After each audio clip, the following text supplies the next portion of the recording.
Olá, meninos! E aí, oitavo ano? Vamos lá então fazer uma correção das atividades que eu mandei para vocês por e-mail, certinho?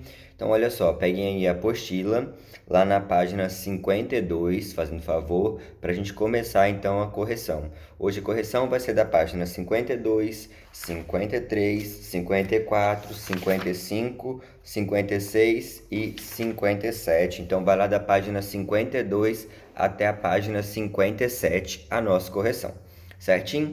Então, vamos lá. Logo na página 52, inicia-se aí um texto, né, do Integração, falando sobre a pirâmide alimentar. Eu não vou fazer toda a leitura do texto, mas aí fala sobre a Sociedade Brasileira de Alimentação, que recomenda que a ingestão diariamente de calorias sejam de tanto. Aí ele me indica a quantidade de proteínas, de lipídios, de carboidratos que eu devo ingerir ao longo do meu dia, certinho?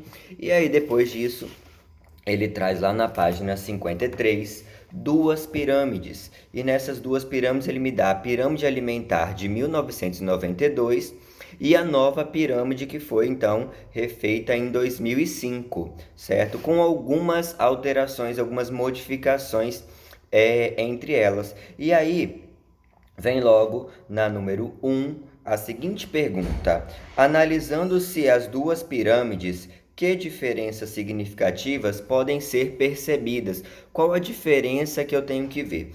A maior diferença que eu vou observar entre essas duas pirâmides é o quê? É que a base da nova pirâmide, lá de 2005, eu tenho agora a prática de exercícios físicos e eu tenho um copo de água. Então, qual é uma das maiores recomendações dessa pirâmide?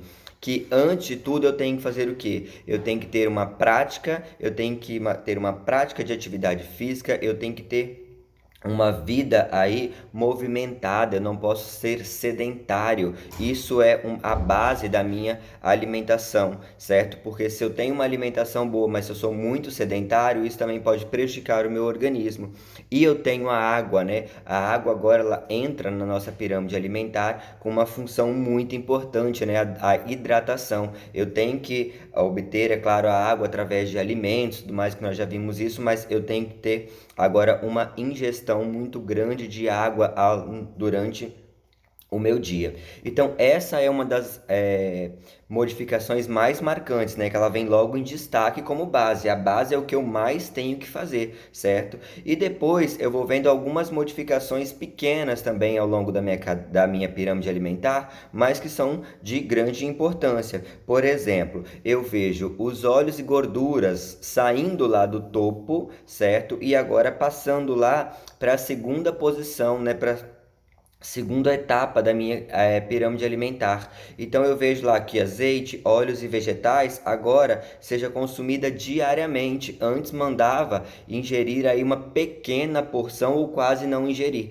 Só que eu tenho que lembrar que esses óleos, esses azeites, eles têm aí que ser produtos de qualidade, não podem também ser consumidos assim em grande quantidade, mas eu posso consumir em todas as refeições um pouquinho, usar, por exemplo, para temperos, e eu tenho que dar preferência, por exemplo, a um azeite, e aí eu tenho que ficar de olho em relação ao qual tipo de óleo, né, óleos, azeites, vegetais eu estou aí então utilizando, certo? Depois, outra modificação também que eu vejo é em relação às hortaliças, né? Que antes me mandava lá as hortaliças de 4 a 5 porções e as frutas de 3 a 5. Eu vejo agora que as frutas estão de 2 a 3 porções, já vejo marcando bem, né? E os vegetais, agora eu tenho aí na quantidade que seja consumida em abundância e 3 variedades por refeição, ele também pede.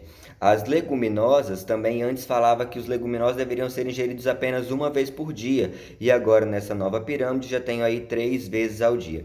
Então fica aí a critério de vocês, né, colocar alguma dessas modificações, não precisam colocar todas, a mais marcante que tem mesmo vai ser essa prática de atividades físicas, e se eu observar também, eu posso ver que, né, os laticínios antes, de 1992, na pirâmide alimentar de 92, eu tinha aí, ó, 3 porções de laticínios, né, por dia, e agora ele está pedindo que seja consumida em torno de 1 ou 2 porções, né, desses laticínios, leites e aí derivados. E eu também tenho que ficar atento em relação à gordura que esses alimentos possuem, né?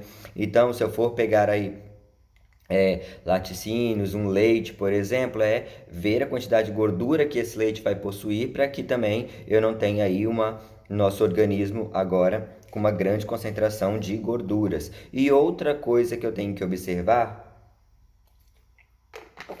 é que as carnes agora passaram para o topo da pirâmide de 2005, né?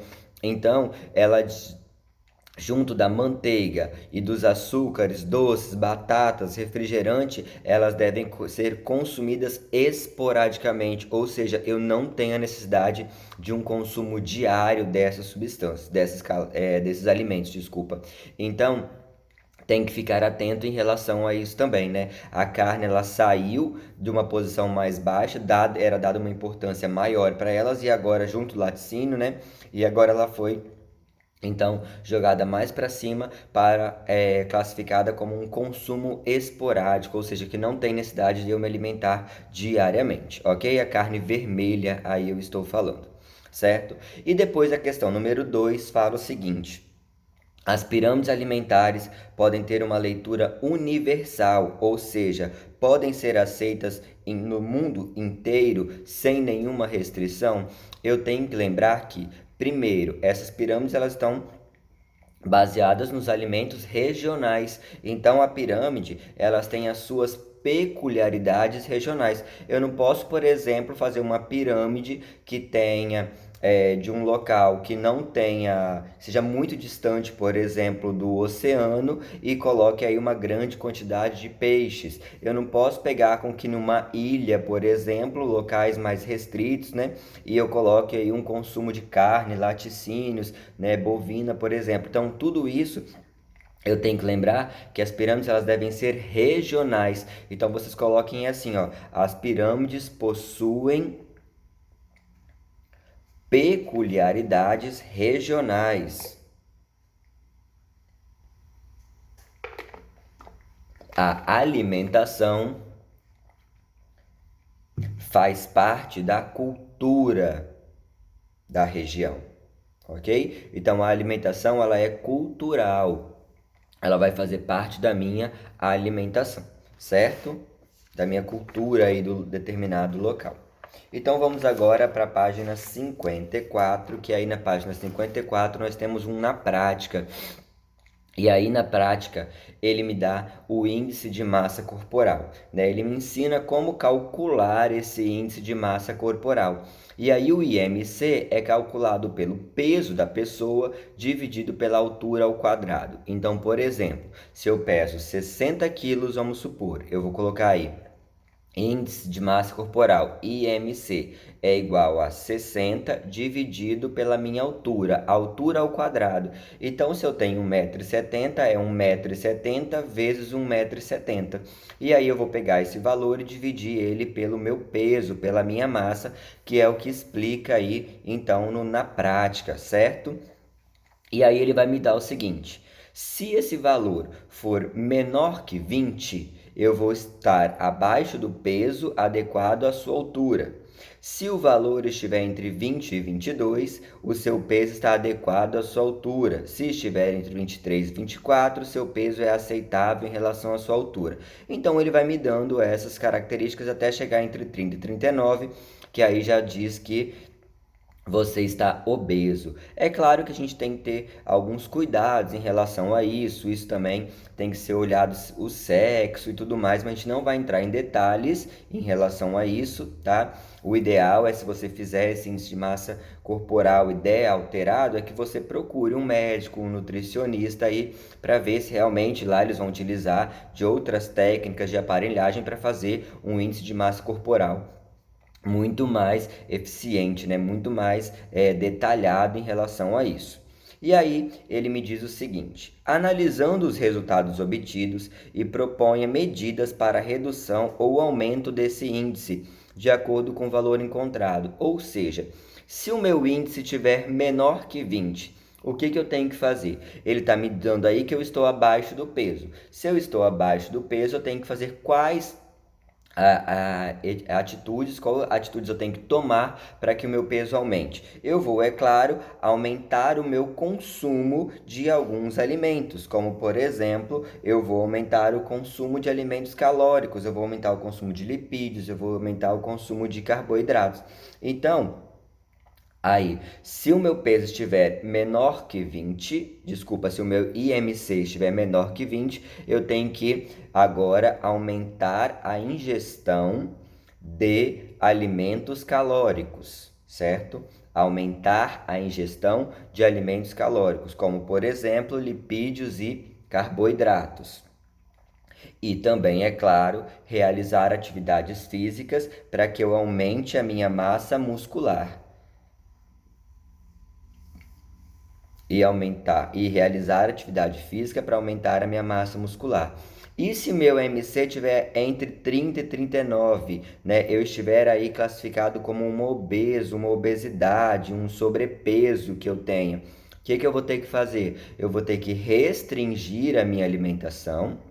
Eu vou ter que comer alimentos menos calóricos, eu vou ter que comer mais proteínas agora, dar preferência aí para saladas também, né? E eu vou ter que realizar a prática de atividade física para ter um gasto energético maior e o meu sobrepeso então ser reduzido e aí eu passar agora a ter uma condição mais saudável. É claro que, professor, eu estou com meu peso abaixo, o meu IMC abaixo de 20, estou com meu IMC acima de 30, 39. O que eu devo fazer? Primeira coisa é procurar orientação profissional.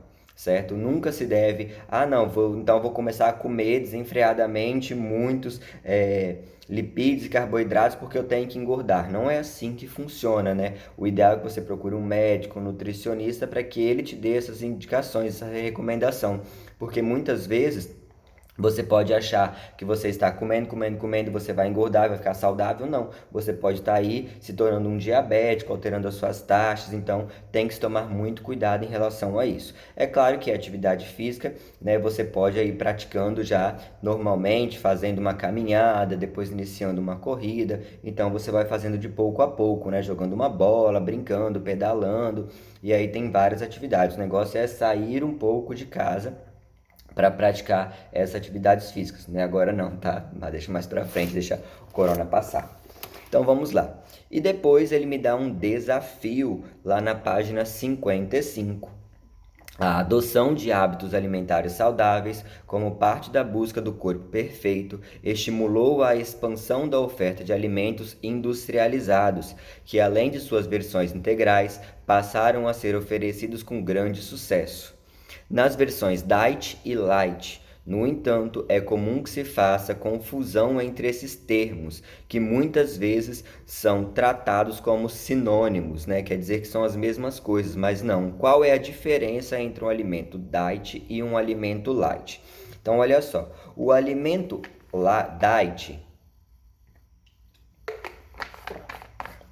diet, ele é destinado a pessoas que possuem, que não podem ingerir, na verdade, que possuem alguma restrição, que não podem ingerir determinado tipo de nutriente, como por exemplo sódio. A pessoa, ela tem hipertensão, ela tem a pressão alta e ela não pode consumir produtos que tenha sal. Então, esse produto pode ser um produto diet, tá? O produto diet, ele faz a substituição, certo? De determinado nutriente. Ele vai substituir o sódio por outra coisa. Não necessariamente ele vai ser menos calórico e tudo mais, não.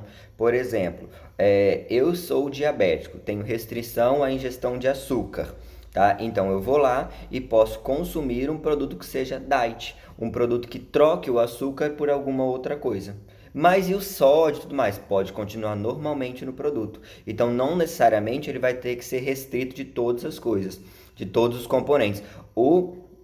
Agora, produto diet, ele apenas faz a substituição de determinado nutriente, como por exemplo, então coloquei aí, o diet faz a substituição de determinado nutriente, como por exemplo o sódio, os açúcares, certo? E esses produtos não são necessariamente os mais calóricos, não, tá? Por exemplo, o sódio, aí não tem necessidade, não precisa ser o que tem mais caloria por um que tem menos caloria, certo? Então isso fica aberto no diet. E o light, certo? O light, ele tem uma regra, certo? O light tem que apresentar, aí coloquem assim, ó, apresentar light, apresentar redução de pelo menos 25% no valor calórico ou de algum componente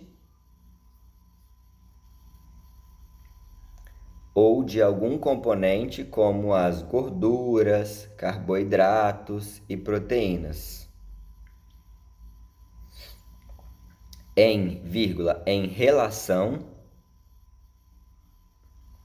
à sua versão normal. Em relação à sua versão normal. Como, por exemplo, se eu pego aí um refrigerante diet, um refrigerante normal e um refrigerante light. O refrigerante light agora, ele vai ter que ter aí no mínimo uma diminuição de 25% do seu valor calórico, por exemplo, a troca de um desses açúcares, a redução. Então ele tem que ter aí uma substituição, né, ou uma diminuição desse valor calórico, ok? Então aí tem a diferença entre o diet e o light. E lá na página ainda 55 nós temos o cooperação.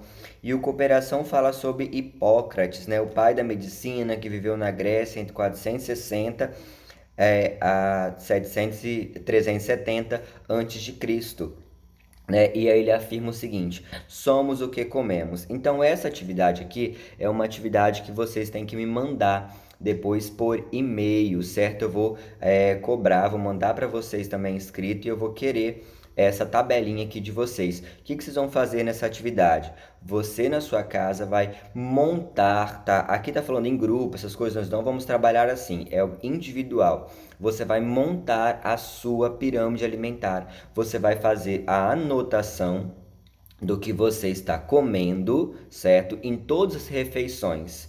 Você vai fazer durante uma semana, certo? Essas anotações. Hoje no almoço, você vai lá botar assim, segunda-feira. Vamos, por exemplo, começar na segunda-feira. Segunda-feira, almoço, café da manhã, aí você vai colocar os alimentos que você comeu. Almoço, café da tarde, janta, certo? Então você vai montar vou colocar todos os alimentos que você está ingerindo. Depois do final da semana, você vai montar a sua pirâmide alimentar. Você vai ver qual desses alimentos aqui eu mais ingeri. Vou colocar na base. Ah, foi o arroz, foi o feijão. E aí você vai mais ou menos pela quantidade. E aí você vai montando então. Pode ser na forma de pirâmide ou pode ser na forma de uma tabela também. E aí, qual é o objetivo disso? O objetivo disso é saber se a nossa alimentação está condizente com a pirâmide alimentar, certo? O nosso objetivo é saber se nós estamos tendo uma alimentação saudável. Então, essa atividade eu vou cobrar e vocês precisam me enviar por e-mail ou aí por alguma outra forma, por foto, certo? Depois eu vou querer então saber essa tabelinha aí de cada um de vocês para a gente ver isso daí e futuramente fazer um debate em sala de aula. Vamos agora para a página 56, fazer a correção do ação, certo? Então aí me dá 3 figuras, na primeira leite e ovos, na segunda pães e na terceira saladas. E aí fala o seguinte na letra A. Qual delas apresenta nutrientes energéticos? Os nutrientes mais energéticos que eu vou ter aí são apresentados na figura B. Então coloquem aí, figura B, pois apresentam farinha,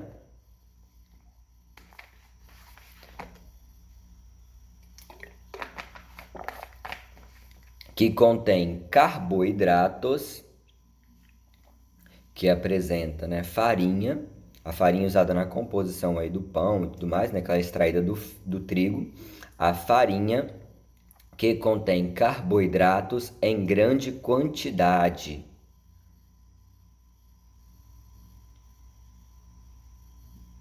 Essenciais, essenciais para a rápida absorção de energia.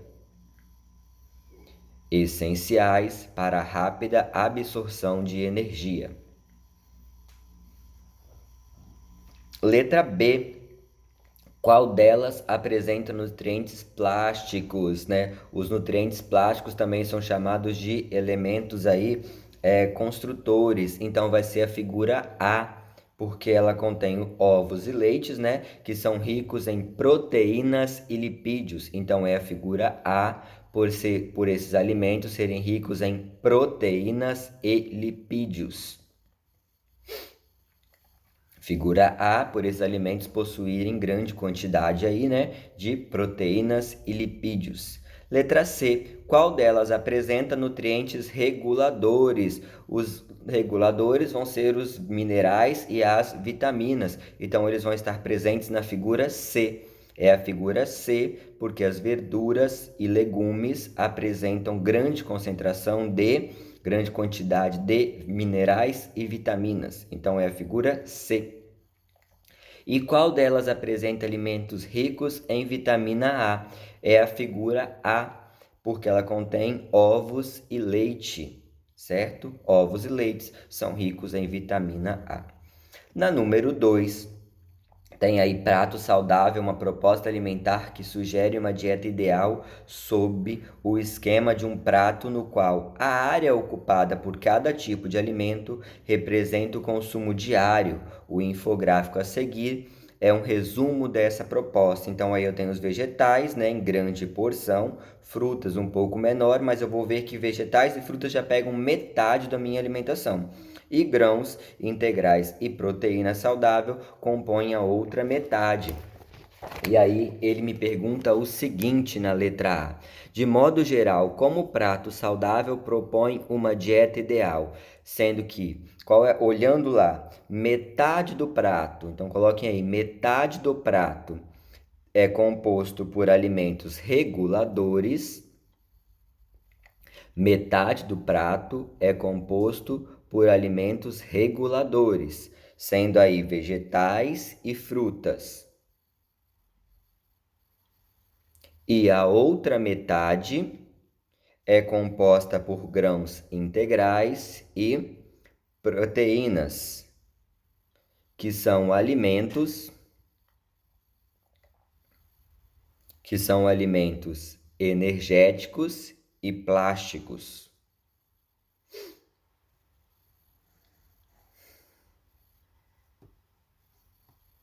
Lembrando que no prato saudável ele também me diz o quê? Que deve ser ingerido água, certo?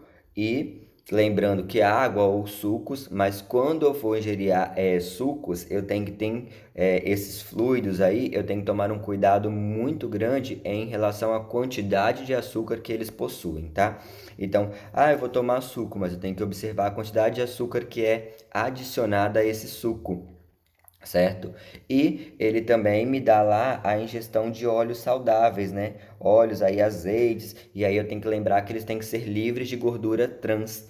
Então, esses azeites, tem que olhar lá se eles são realmente saudáveis, no rótulozinho vem, né? Falando sobre ele, e aí eu posso utilizar para temperar uma salada, por exemplo, que faz muito bem para a saúde. Que tipo de nutrientes, na letra B da 2, que tipo de nutrientes tem sua ingestão limitada de acordo com a proposta? A proposta aí, eu posso ver que ela me priva de lipídios, certo? Eu não vou observar aí agora, né, uma grande concentração desses alimentos. Lembrando que lá, proteína saudável, escolha peixes, aves, feijões e castanhas, limite carne vermelha e queijos. E evite bacon, frios e outros embutidos. Então ela está me privando de lipídios, como aí bacon, batata frita, manteiga, carne vermelha, queijos. Então, certo? De acordo com a proposta, ela está me privando dos lipídios, certo? E dos carboidratos não integrais. Dos lipídios e dos carboidratos não integrais. E a letra C, para a gente finalizar, o que significa o ícone com o fique ativo no canto superior direito do infográfico. Esse fique ativo tem um menininho correndo, né? Então, o que que isso significa? Para a gente sair do sedentarismo. Isso significa que nós temos que praticar atividade física, certo? Então, tá me indicando aí o que? Realizar atividade física, ter uma vida saudável, certo? Sair do sedentarismo. É isso que o Fique Ativo, então, está aí me propondo. Certinho, meninos? Encerramos por aqui, então, a correção até a página 57. Aguardem o próximo vídeo, que vai ser a explicação, então, das páginas seguintes. E depois disso, nós vamos fazer aí as novas atividades. Já comecem a fazer a leitura, certo? Depois da correção da continuação do capítulo, para que quando eu explicar, vocês já tenham lido e já entendam um pouco melhor aí em relação às minhas explicações. Beijos, saudades e fiquem bem e se cuidem, não saiam de casa.